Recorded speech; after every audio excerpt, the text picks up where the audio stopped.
Bankman-Fried's ex-girlfriend and co-founder Gary Wang will reportedly testify against him. 31-year-old co-founded FTX. It was a cryptocurrency exchange back in 2019. Within a few years, it was the world's third largest exchange. SBF was worth billions, and the media loved him. JP Morgan of this generation, Sam Bankman-Fried's FTX, yes, is slashing everybody's margin. It's a thrill to have him here and get his perspective. Sam, thank you so much for joining us. In the end, my goal is to do as much good as I can. Now let's get to the man himself. Sam Bankman-Fried, founder and CEO of FTX, is joining us from the Bahamas for an exclusive interview. Sam, thank you so much for joining us once again. It's great to have you. They call him the JP Morgan of crypto, right?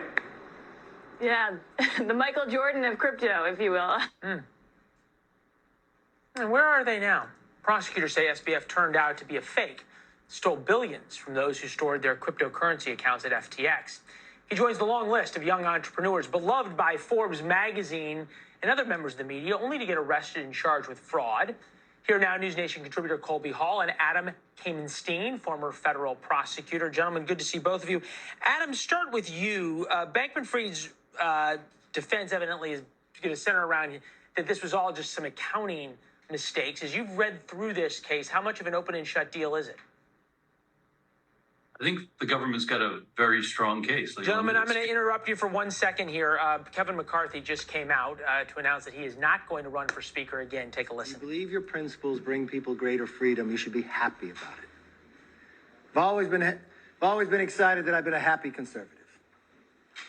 But I've always believed that I've been so fortunate to be an American. My journey to this office was something people wouldn't understand. I grew up in a town of Bakersfield, California, the son of a firefighter, the grandson of immigrants. Parents worked hard, the youngest in my family. Didn't have great wealth, and got out of high school, I didn't have great grades. Couldn't get a scholarship, went to community college. Flipped cars to try to pay my way through it. Went to visit some buddies away in college for a weekend, stopped at the grocery store to cash a check, and I won the lottery. One of the first in California. It was before Biden economics. It was only 5,000, but it went much further back then. Took my folks to dinner, put the majority of the rest of the money into the stock market, and did pretty well. The next semester, I took a break from school. I went to buy a franchise, but no one said they would sell me one. I was only 20 years old. But I learned then never to give up. So I opened my own business, selling sandwiches. 3 things I learned. First to work, last to leave, last to be paid. I wanted to finish my college degree. At that time, no one in my family had finished a 4-year degree. I did pretty well. I now had enough money that I could pay my way through school as long as I went to Cal State. So I sold my business, going to school. I opened up the local paper and said, be a summer intern in Washington, D.C. with my local congressman.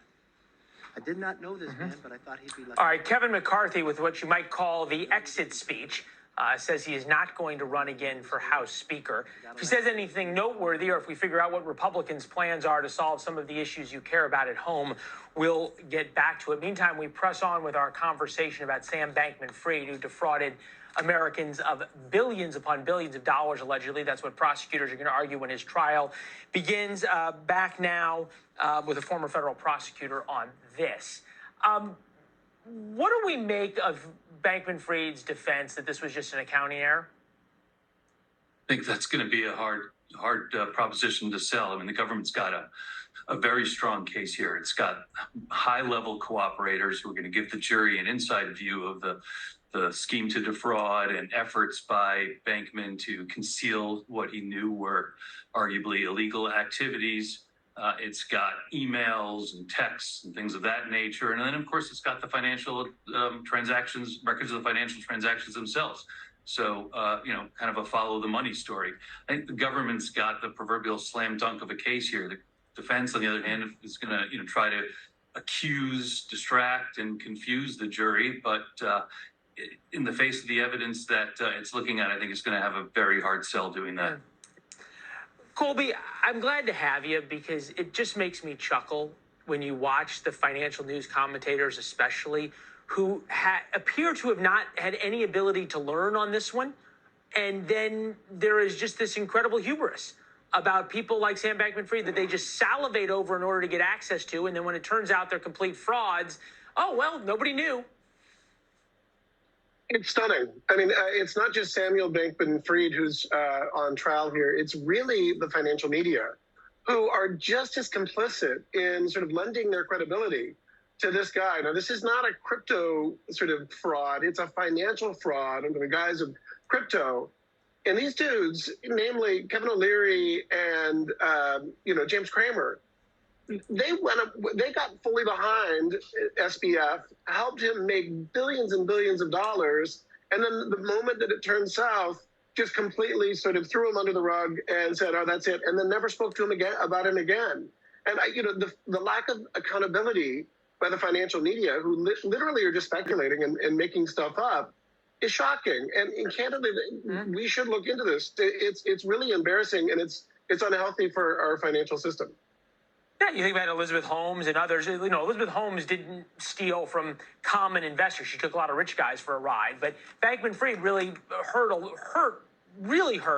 lot of people. Adam, as you look through this case and the documents there, were there red flags that the financial media should have been picking up on in this that they didn't, perhaps because they didn't want to see them? They were too interested in the interview. I think not just the financial media, but institutional investors got taken as well. I think sometimes when things look really good, people want to believe. It's an implicit bias there, and until there's a reason to look under the hood, no one does. And usually at that point in time, it's too late, and that's what happened here. Yeah, well, too late for so many people, not too late for a lot of people to sell a lot of books and do a lot of interviews with him. Gentlemen, thank you very much. We appreciate it.